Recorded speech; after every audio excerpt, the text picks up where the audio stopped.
जब अनबुझी अनसुलझी चीजें होने लगती है, समझ जाइए कि आप किसमें हैं, एक आत्मिक युद्ध में। और जैसे जब गोलियत लड़ने वाला था, अभी मुलाकात भी नहीं हुई है डेविड से उसकी, लेकिन ना कोई राजा मेंशन है, यानी अंधकार की पूरी शक्तियां तैयार थी कि इजराइलियों को खत्म कर दे, क्योंकि उनको पता है कि जो छुड़ाने वाला मसीहा आने वाला है वो इजराइली कौम से आने वाला है। इसीलिए जो मैंने डॉक्यूमेंट्री बनाई अभी आप देखेंगे, मैंने उसमें वर्णन किया कि 2000 साल तक क्यों शैतान परेशान रहता है इजराइल को खत्म करने के लिए। हालेलुया। एक सवाल आपसे आज पूछता हूं कि हमारा एनिमी तो तैयार है, डार्कनेस की फोर्सेस तो तैयार है, लेकिन क्या हम और आप तैयार हैं? क्या मैं तैयार हूं? जो युद्ध हम लड़ रहे हैं, जो स्पिरिचुअल डार्कनेस हम फेस कर रहे हैं अपने वर्क प्लेसेस पे, अपने घरों में शायद बीमारियां हैं, शायद कर्जे हैं, शायद लोग आपका बहुत विरोध कर रहे हैं, समझ जाइए कि आप किसमें हैं, आत्मिक युद्ध में। You are not facing the flesh and blood. और इफिसियों में लिखा है कि हमारा जो युद्ध है वो मांस और लहू से नहीं है, परंतु किससे है? अंधकार की शक्तियों से। Praise the Lord, hallelujah. और आगे मैं आपको बताऊंगा, जब मैं इस बात को छानबीन कर रहा था तो मुझे समझ में आ गया कि बाइबल जो है एक सुपरनैचुरल चीज की ओर इशारा कर रही है। और मैं जब बाइबल पढ़ता हूं तो मेरी आदत है कि मैं उसमें घुसने की बहुत कोशिश करता हूं, और परमेश्वर ने मुझे मैंने कहा परमेश्वर मुझे और बता, क्योंकि मुझे और जानना है। तो मैं सडनली पवित्र आत्मा ने मेरा ध्यान घसीटा कि गोलायत के ऊपर, क्योंकि गोलायत के बारे में बाइबल बहुत कुछ बता रही है कि उसका ऐसा था, उसका वैसा था, उसका कद इतना था, उसका भाला इतना भारी था, उसकी हाइट ये थी, उसका पूरा डील-डॉल का वर्णन कर रही है। लेकिन अचानक से जब मैंने इस बात को जानने की कोशिश करी कि एक्चुअली में ये गोलायत था कौन, मैंने बहुत रिसर्च करी तो एक बड़ी इंपॉर्टेंट चीज पता चली। आपको पता है रूथ की किताब में जब रूथ शादी करती है तो किससे शादी करती है, आपको पता है? जब नुआमी से वो नुआमी को पकड़ लेती है, वो कहती है कि तेरा परमेश्वर मेरा परमेश्वर, तेरे लोग मेरे लोग। यस, बोआज से जन्मा था ओबेद, ओबेद से यिशे, और यिशे से दाऊद। यानी कि रूथ ने पहचान लिया था कि ये वाचाओं वाले परमेश्वर को मानती है, मुझे इसे पकड़ लेना है, इसको छोड़ना नहीं। और मैं जब इसकी स्टडी कर रहा था तो सुन के जान के बहुत हैरान हुआ। एक और स्त्री थी जिसका नाम था ओपरा, इंग्लिश में कहते हैं ओरपा। उसने जो है वो नुआमी का साथ छोड़ दिया, उसने नुआमी का साथ छोड़ दिया। और रैबिनिकल स्टडीज कहती हैं, जो मैंने की, उसमें जिक्र आता है कि जो गोलायत था वो किसका वंशज था? ओरपा। यू नो, यानी कि एक स्त्री ने परमेश्वर की वाचा को चुना, लेकिन दूसरी स्त्री ने परमेश्वर के अगेंस्ट जाना चुना। अभी हम आगे देखेंगे कुछ और सरप्राइजेस हमारे लिए। और ये जो कहानी है वो दो वाचाओं की तरफ हिंट्स करती है। एक तो जेनेसिस में जो दुश्मनी शुरू हुई थी, स्त्री के वंश की बात हो रही थी।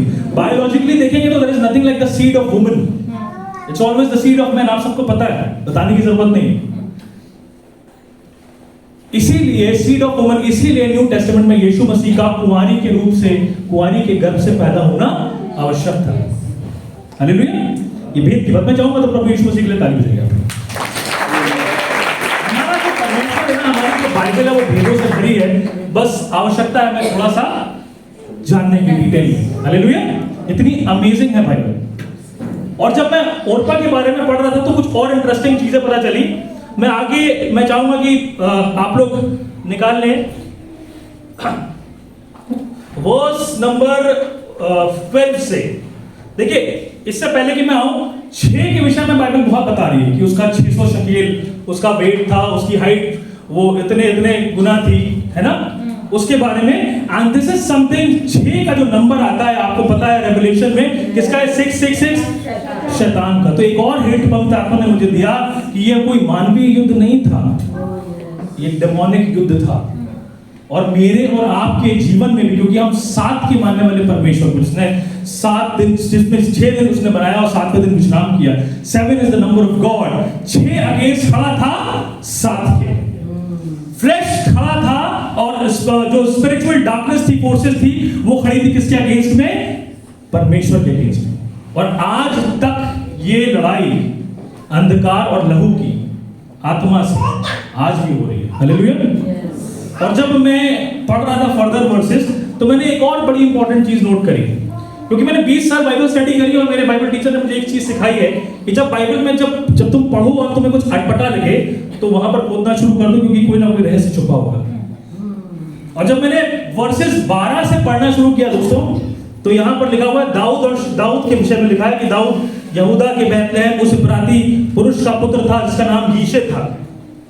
और जब बाइबल दाऊद के विषय में वर्णन करना शुरू कर रही है तो कई बातें बताती है कि वो सबसे छोटा था, उसके 3 भाई थे जो ऑलरेडी मिलिट्री में थे, साउल के अंडर में काम करते थे।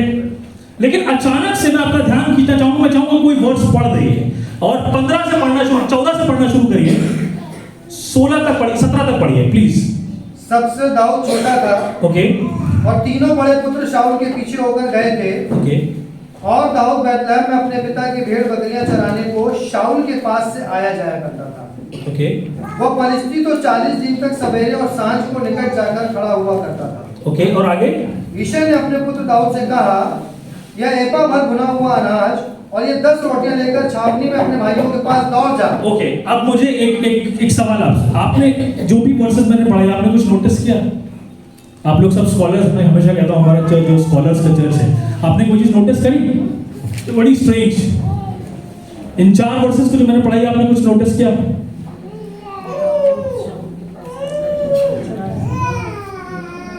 इससे पहले की जो वर्सेस है वो किसके बारे में बात कर रही है?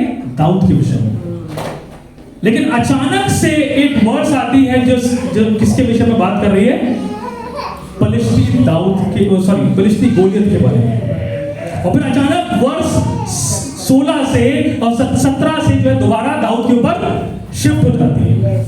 And I notice this and I said God what is happening right now, ये हो क्या रहा है? तू दाऊद के विषय में मुझे बता रहा है, अचानक से ये पलिश्ती, ये गोलियत कहां से आ गया? And again I was shocked, क्योंकि बाइबल में I believe that every number, every detail is not by coincidence but by deliberate design. क्योंकि बाइबल में जो भी नंबर, जो भी डिटेल्स मेंशन है, वो ऐसे ही फालतू में या कोइंसिडेंट या इत्तेफाक के रूप में मेंशन नहीं है, बल्कि कुछ ना कुछ रहस्य छुपा हुआ है जो परमेश्वर हमको बताना चाह रहा है। Jesus said, I have many things to say unto you, but right now you cannot bear them. मुझे तुमसे बहुत सी बातें कहनी है, लेकिन तुम अभी उसे रिसीव नहीं कर सकते। और मैंने कहा पवित्र आत्मा मेरी आंखों को खोल, क्योंकि मुझे समझ में आ रहा है, तूने मुझे बता दिया कुछ है, लेकिन मुझे समझ में नहीं आ रहा है। और एक बार इस वर्स को पढ़ेंगे जहां पर लिखा हुआ है 16वीं आयत को, वे